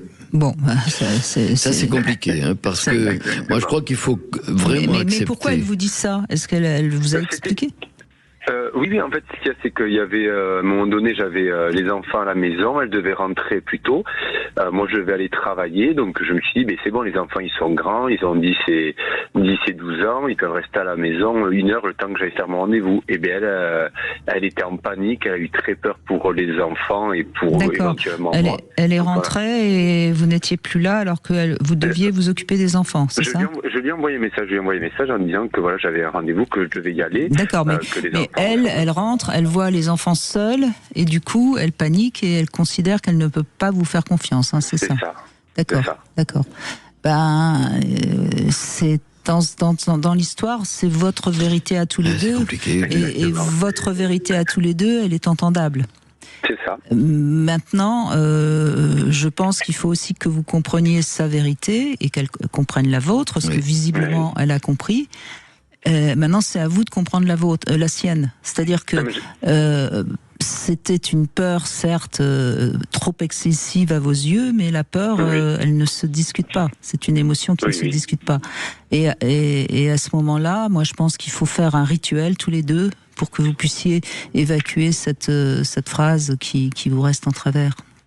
D'accord. Vous voyez, parce que sinon, ça laisse quand même quelque chose, un peu de poison dans votre couple. Je crois que c'est vraiment important que vous organisiez un petit dîner avec une sorte de petit cérémonial pour que vous fassiez à nouveau un engagement tous les deux et donc vous excusez en lui disant écoute, tu as raison, je n'avais pas compris à quel point ça a pu être une panique pour toi. Mais j'ai été très très très blessée et j'ai besoin qu'on reparte sur de bonnes bases, voyez. Oui, mais c'est vrai que comme dit, c'était toxique parce que même depuis, la relation n'est plus pareille. Mais oui, parce que vous avez. Parce que vous avez, vous êtes blessé et ça se comprend. Hein. Moi, je suis pas en train de dire qu'elle avait raison. Oui, tout à fait. Je suis en train de dire que vous aviez tous les deux une vérité qui est incompatible. Et ça, c'est vraiment un vrai problème de couple, Philippe Bruno. Quand c'est comme ça, il faut que chacun fasse la part de son chemin. Il y a toujours deux vérités et il n'y a pas de vérité. C'est-à-dire que il n'y en a pas une qui est meilleure que l'autre. C'est important. Alors, vous n'avez peut-être pas fait la conciliation dont parle Brigitte, c'est-à-dire que chacun reconnaisse, tu as raison, mais tous les deux. Vous dites la relation n'est plus pareille depuis. Vous avez l'impression que c'est du fait de votre perte de confiance et de votre attitude qui a changé, ou la sienne, qui est vraiment avec moins d'estime? Je dirais les deux. Les deux, on reste un peu sur nos positions, peut-être un peu têtues, mais t'accorde, mais voilà. On reste un peu sur nos positions, on a dit qu'on prenait en parler un peu, mais c'est comme si c'est inconsciemment ou plus profond, il y a quand même un truc qui reste coincé. Oui. Donc c'est vrai que comme vous disiez Brigitte, peut-être de repas un moment vraiment tous les deux pour essayer de... Oui, et puis que vous compreniez tous les deux que vous avez tous les deux raison. Peut-être le dire devant l'autre. Vous voyez, la vérité, tu as raison. La vérité de chacun, elle est entendable. Eh oui. Oui. Vous voyez, moi je tranche pas, je dis pas que vous avez raison ou qu'elle a raison. C'est deux vérités qui sont entendables, mais qui ne sont pas compatibles. Donc à un moment donné, qu'est-ce qu'on fait ? On fait la paix, hein, ou on fait la guerre. On enterre la hache de guerre. Vous voyez ? Mais vous avez raison, Brigitte, parce que c'est quelque chose que je vois presque tout le temps. Bien sûr.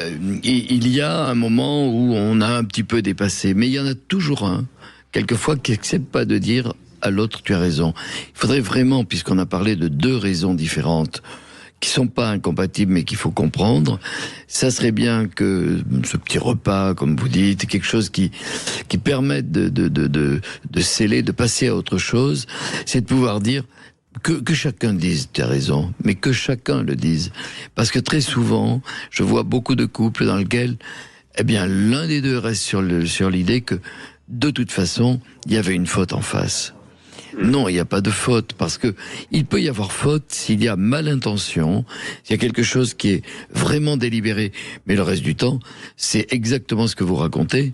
C'est-à-dire qu'on a des opinions, des valeurs, des choses différentes, et les deux ont des raisons d'exister. Oui. Oui, c'est vraiment important.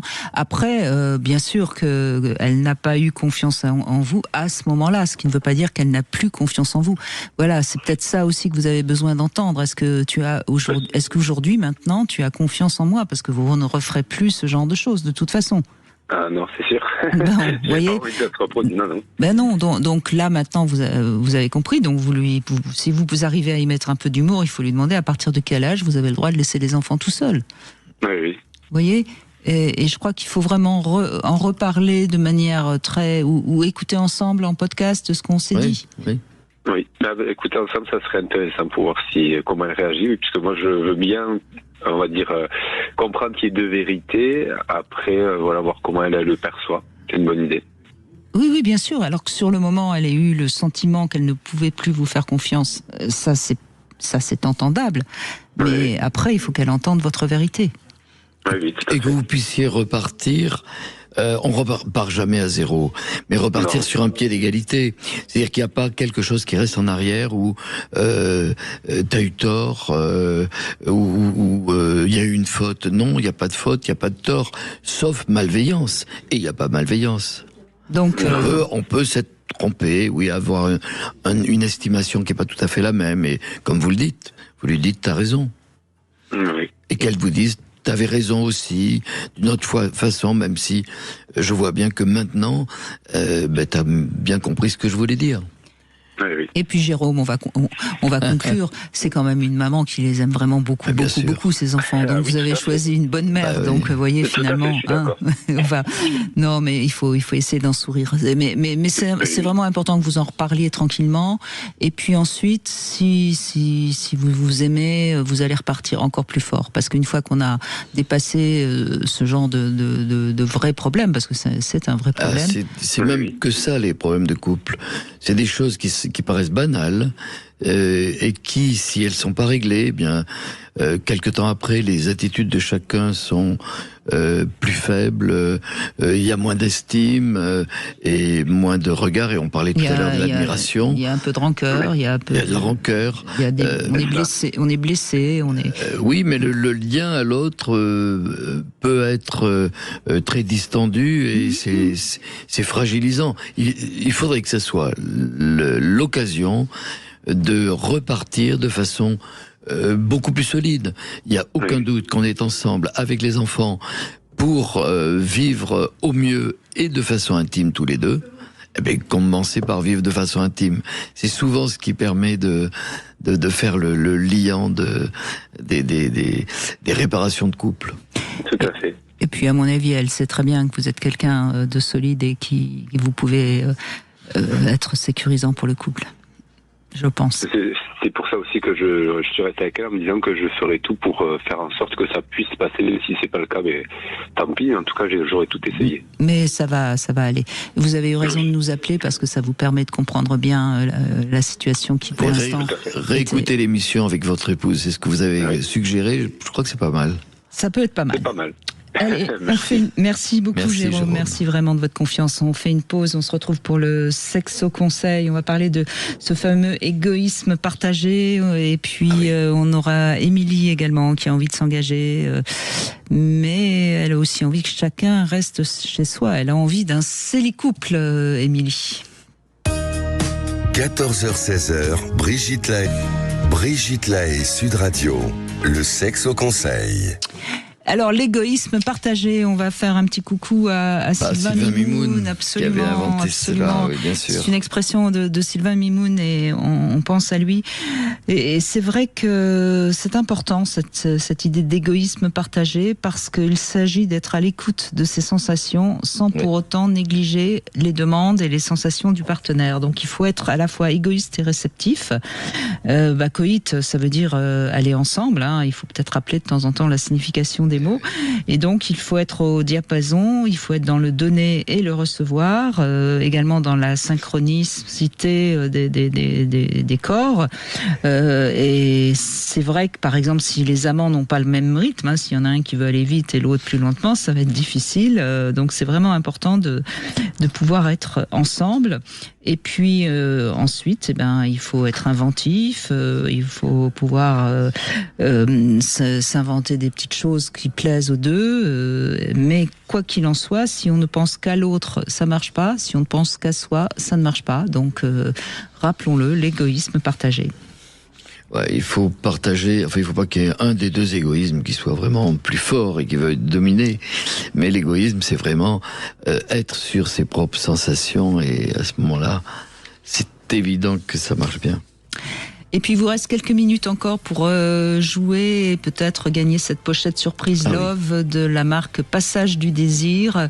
Pour la Saint-Valentin. Pour la Saint-Valentin. Vous avez 7 objets différents, objets ludiques qui seront tout à fait de quoi alimenter votre Saint-Valentin. Si vous avez envie de la gagner, cette pochette, vous envoyez Brigitte au 7 20 18 par SMS. Et on va retrouver Émilie. Merci Émilie d'être avec nous. Bonjour.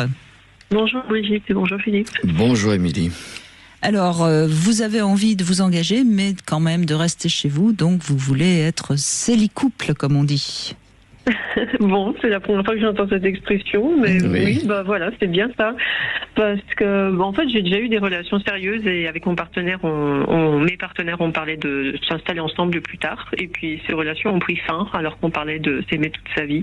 Donc voilà, finalement, je me dis, j'aime bien mon chez moi actuellement et j'ai envie d'y rester et j'ai pas envie qu'il soit gâché par quelque chose. Donc finalement, je suis bien chez moi et j'aimerais bien fréquenter quelqu'un qui est bien chez lui aussi.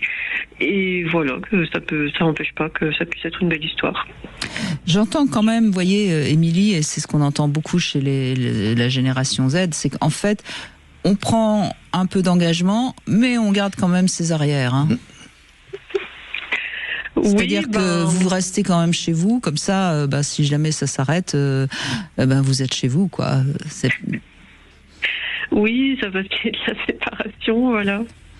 Mais alors, si par exemple, ça s'arrête pas, qu'est-ce que vous faites? Vous vivez toute la vie dans 2 appartements différents, ou alors il y a une grande décision qui se fait? Parce que en fait, c'est ça la question. Est-ce qu'on poursuit comme ça? C'est quelque chose que l'on voit beaucoup. Moi, je vois plutôt des couples de longue durée qui sont issus d'une ou 2 séparations.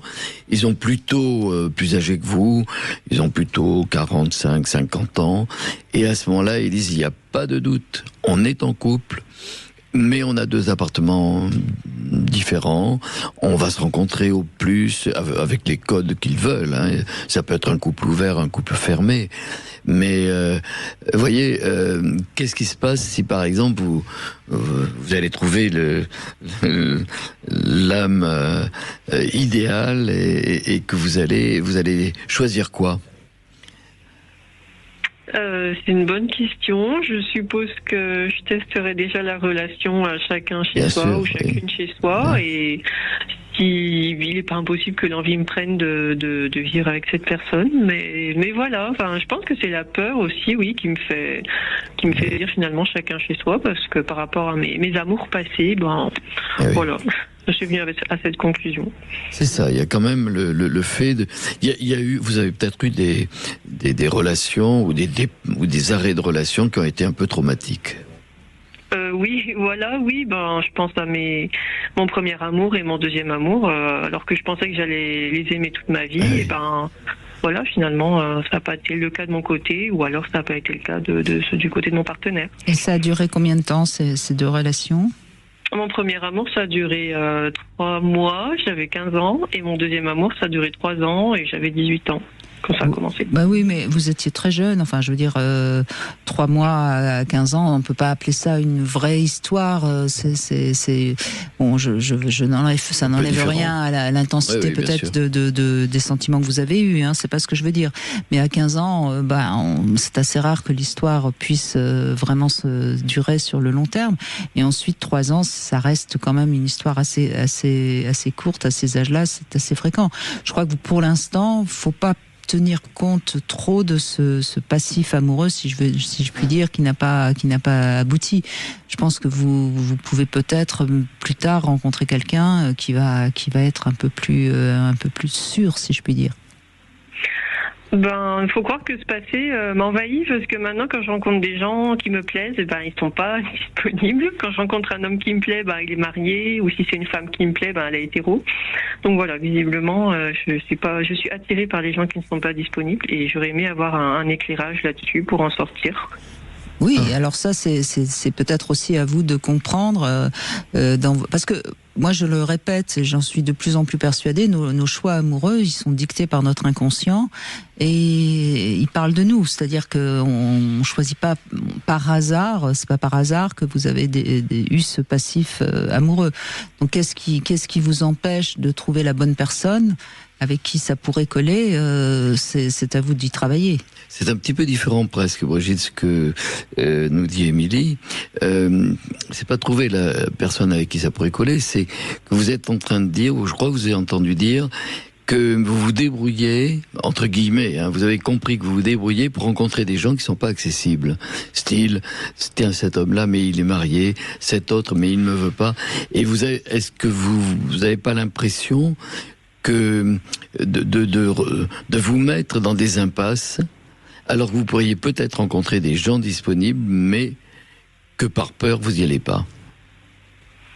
Je sais pas, ce serait totalement inconscient alors, parce que consciemment, si, j'ai envie d'amour. Mais oui, mais c'est totalement inconscient, on est bien d'accord. Je dis pas que vous le faites exprès, mais si on choisit inconsciemment des personnes avec qui ça peut pas coller parce qu'ils sont pas libres, ça veut bien dire qu'on n'est pas encore totalement prêt à s'engager. Il y a une part de vous que vous ne connaissez pas, mais qui n'est pas prête à s'engager. Et c'est ça qui, parfois, permet de faire avancer quand on va en thérapie, parce qu'à ce moment-là, on découvre quels sont nos vrais désirs. Pour l'instant, vous avez l'impression d'avoir le désir de vous engager. C'est pas si sûr que ça. Par principe, on les connaît pas, nos vrais désirs. Ah bon?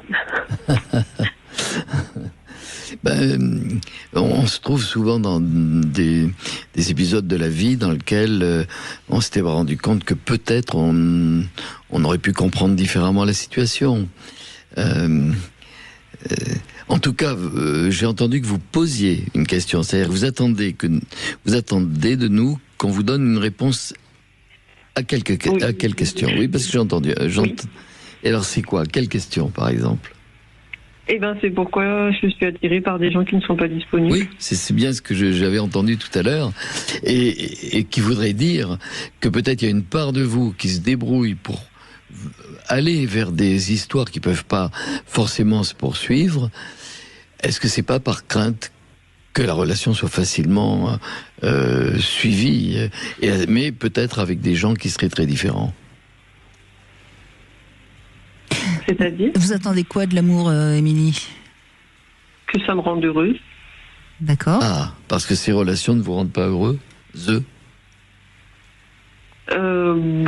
Actuellement, je fréquente personne, donc non, je trouve qu'il me manque une partie de bonheur. D'accord. Et vous avez vu des gens heureux en couple? Alors, mes parents, je trouve qu'ils sont pas heureux en couple, et d'autres personnes que je croyais qu'ils étaient heureux, et finalement je me suis rendu compte que monsieur avait un penchant pour moi, et que finalement on s'est fréquenté, donc voilà. Bon, donc voyez bien que vous avez un idéal auquel vous ne croyez pas beaucoup.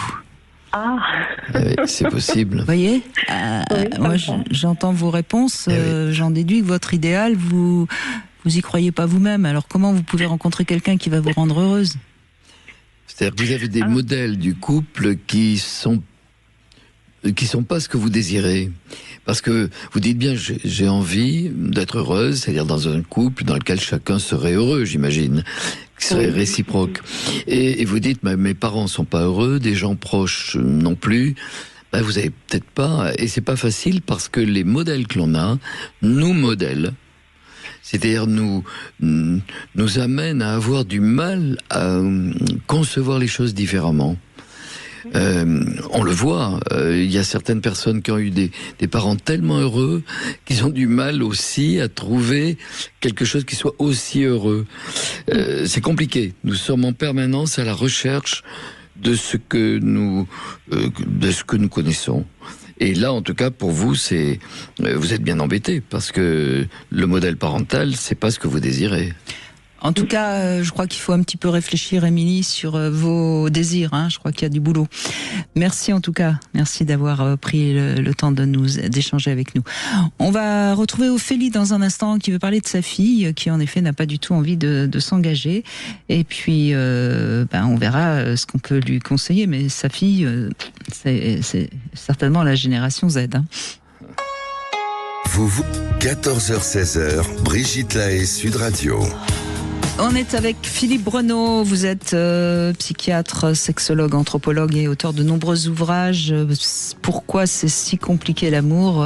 Oui, on s'en rend compte tous les jours dans cette émission, et on n'a pas fini, je crois qu'on n'y arrivera jamais de toute façon.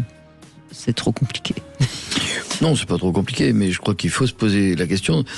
D'abord, pourquoi c'est si compliqué? Ça veut dire, ne vous inquiétez pas, tous ceux qui écoutez, c'est normal que ça soit compliqué.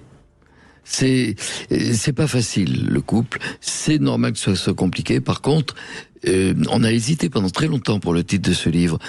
On avait dit pourquoi c'est difficile, mais c'est pas difficile, c'est compliqué. Difficile, ça serait une autre chose. Donc c'est à nous, de tous les auditeurs, auditrices qui appellent, à savoir que c'est normal qu'il y ait des grandes difficultés, et c'est à nous de les dépasser, mais aux deux membres du couple. Ophélie nous rejoint. Bonjour Ophélie, merci de prendre la parole. Bonjour Brigitte, bonjour Philippe. Bonjour Ophélie, oui. Donc vous avez une fille qui n'a pas du tout envie de s'engager. Non, mais pas du tout. C'est une jeune ado, elle va avoir 17 ans, mais voilà, dès qu'on lui parle d'avoir un petit copain, non, surtout pas. Et elle a plaisir à dire qu'elle aime rester jardinière, parce qu'elle me dit, moi je mets les râteaux. Voilà. C'est une métaphore, parce que le râteau, c'est quand même un échec. Oui, mais voilà, c'est elle qui met les râteaux. Voilà, c'est son outil préféré, le râteau. Bon, au moins, elle a un peu d'humour. Je crois sincèrement qu'à 17 ans, faut pas s'inquiéter. Hein. On peut très bien avoir beaucoup de... Et elle sait, enfin, vous savez pourquoi, parce que c'est votre fille, donc vous la connaissez quand même bien. Vous savez pourquoi elle a ce non-envie de s'engager? Alors, elle dit toujours, non, je fais d'abord passer mes études avant, le reste on verra après. Après, pourquoi? Parce que peut-être qu'elle a des copines qui ont eu des petits copains et ça a joué sur leurs études. Elle a eu cet exemple-là déjà autour d'elle. Moi, je la pousse pas non plus forcément. Bon, je lui pose régulièrement la question. Hein. Après, moi, comme je suis très ouverte, c'est souvent t'as un copain? Non. T'as une copine? Non. Bah, les deux alors? Non. Bon, mais voilà. Mais voilà pour. Parce que, alors maintenant, attention, parce qu'à 17 ans, elle est peut-être un petit peu aussi en contradiction avec vous, et plus vous allez lui demander, plus elle va dire non. Hein. Non, oui. Après. Alors c'est vrai que de toute façon, de toute manière, c'est une personne qui n'aime pas qu'on la touche, de base. C'est-à-dire qu'il y a très peu de camarades, que ce soit filles ou garçons, qui peuvent lui faire un câlin. Ou ne serait-ce que lui poser la main dessus. D'accord. Voilà. Mais elle est peut-être...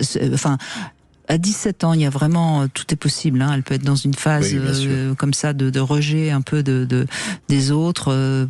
une envie de réussir dans la vie et mettre de côté complètement sa vie affective. Vous êtes en couple encore, vous, Ophélie, avec son père? Non. D'accord. Non, il est célibataire, en l'occurrence aussi. Donc, ça fait elle avait quel âge quand vous vous séparez? 2 ans. Oui, donc et vous n'avez pas eu d'autres hommes avec vous? Alors, une autre relation qui a duré le plus longtemps, 5 ans. Et elle s'entendait très très bien avec, d'ailleurs. Mais voilà, bon, ça s'est très très mal fini et il lui a laissé une image un peu traumatisante aussi. Ah oui, d'accord. Aussi. Et à quel âge elle a quand ça se termine? Donc c'était juste un peu avant le Covid. Il y a 5 ans. Voilà, il y a 5 ans, donc elle avait 12 ans, oui, donc elle était en plein début de puberté, donc ça marque. Oui, non, là, il y a un passif quand même. Oui, pour ma part, je pense que c'est ça le problème, effectivement. Il y a eu une image un peu traumatisante. Il m'a quand même agressé avec un couteau, donc voilà. Wow. Donc effectivement, je suppose que après, j'essaye de lui dire, écoute, moi j'ai fait des mauvais choix, maintenant tu sais ce que toi tu ne veux pas, et il n'y a pas de raison que toi tu fasses pas les bons choix. Et quand elle a 2 ans, c'est son père qui part aussi? Non, c'est moi. C'est vous. Mais pareil, vous êtes parti parce qu'il était un peu dur, un peu. Pas spécialement, enfin dur. Il était très très possessif. Je n'avais le droit de rien faire. D'accord. Même aller boire un café chez la voisine, mais c'était compliqué. Bon, donc elle a quand même l'image d'hommes qui sont négatifs, qui sont même dangereux. Voilà, effectivement. Donc, je suppose que c'est le problème de base. Alors, je ne dis pas que c'est le problème de base. Moi, je ne veux pas vous culpabiliser, Ophélie, hein, c'est pas ce que je veux dire. Mais là, on peut quand même comprendre qu'à 17 ans, pour l'instant, elle trouve qu'elle a le temps de voir ce qu'elle va faire de sa vie affective, parce que elle n'a pas une image très positive des hommes. Hein. Après, je vois qu'elle a quand même, elle est quand même capable de faire des choix rien qu'au niveau de ses amis masculins, parce qu'il y en a un qui était très, il voulait sortir avec elle, mais quand elle a vu ce côté, je m'inclus un peu trop intrusive dans sa vie, elle a coupé les ponts direct, quoi. Bon, mais ça c'est en même temps c'est très bon signe, c'est-à-dire qu'elle n'a pas du tout envie de reproduire ce que vous avez malheureusement vécu. Donc ça c'est plutôt bon signe. Voilà. Après, je vois les camarades masculins qui l'entourent, du coup, je les connais. Et franchement, oui, je suis sûre qu'il y en a certains qui ont qui ont d'autres envie que d'être que des camarades, mais non, elle arrive à les maintenir comme camarades, très bons camarades, qui la protègent en plus. C'est ça qui est génial. Ils sont très protecteurs avec elle. Oui, et j'ai entendu tout à l'heure, au tout début, quand on commençait à parler, je crois que vous avez dit quelque chose un peu comme mais elle n'est pas encore en couple, ou un truc comme ça, un petit peu comme s'il y a du regret pour vous. Même, je dirais autrement, il y a une inquiétude. Et cette inquiétude, moi, je la connais. Parce que est-ce qu'il y a des grands-mères, peut-être, qui sont proches? Souvent, il y a dans les familles, mais tu es pas encore en couple. Autrefois, ça se faisait très tôt. Maintenant, effectivement, il y a des études, ça peut être plus tard. Mais il y a quand même une inquiétude. Est-ce que elle va faire couple? Et puis par exemple avoir un enfant. Est-ce qu'il n'y a pas quelque chose comme ça en vous qui serait que elle se fermerait à la rencontre? Alors pas du tout. C'est juste que je vois que les petits camarades qui sont autour d'elle sont bienveillants. Donc qu'elle passe peut-être à côté de quelque chose de sympathique, mais non, comme je lui ai dit, je lui fais par contre plus tard, si tu te mets avec quelqu'un, si tu veux être maman, c'est un choix, mais ne le fais pas pour me faire des petits enfants. Tu fais ton choix et ton choix. Ah, c'est très bien. Ne t'occupe pas de ce que te disent les autres. C'est ton choix. C'est toi qui devras le faire en ton âme et conscience. Oui, comme disait Brigitte tout à l'heure, essayez de pas faire trop de pression. Vous lui en parlez pas. Elle y viendra. Ou comme vous dites, il y a des garçons qui sont proches, qui sont très intéressants et pour lesquels elle peut être intéressée, mais ça viendra tout seul. Quelquefois, quand il y a des blocages un petit peu par l'image négative, on en a parlé tout à l'heure, plus vous en parlez, plus ça va raidir un peu contre le fait de se laisser aller. Mais je comprends que c'est pas facile. Merci en tout cas. C'est parce que je m'intéresse, mais après voilà. Oui, vous laissez-la grandir, vous inquiétez pas. Voilà. Merci beaucoup, Ophélie, merci de votre appel. C'est France qui habite à Mérignac qui aura l'heureuse chance de gagner cette pochette surprise. Pardon, je savais bien que c'était pas du masculin. Pochette surprise Love de la marque Passage du Désir. Passage du Désir. Oui. Voilà. Merci beaucoup, Philippe Bruneau, d'être resté avec nous durant ces 2 heures. Et puis, je vous invite à lire Philippe Bruneau. Oui, vous avez écrit tellement de livres, je ne sais même plus de lequel parler. Demain, on sera avec quelqu'un qui vous aime beaucoup, que vous avez formé et qui a beaucoup d'affection pour Vincent vous. Hupertan. Absolument, Vincent Hupertan qui sera avec nous et on va parler de la pulsion sexuelle masculine. Pourquoi est-elle si puissante et comment elle évolue au fil des années et comment aider l'homme à se contenir? Il y en aura des choses à dire, parce que c'est quand même un vrai problème. Et je vous rappelle que je serai samedi à 15h30 à ce salon qui a lieu à l'espace Champéret pour parler de l'amour justement. Je vais faire une conférence sur ce qu'est l'amour. Comme ça, on en saura peut-être un petit peu plus quand même. Ah ben oui, il faut que je vais essayer de venir. Oui. Sud Radio, c'est votre espace de liberté. C'est les gens qui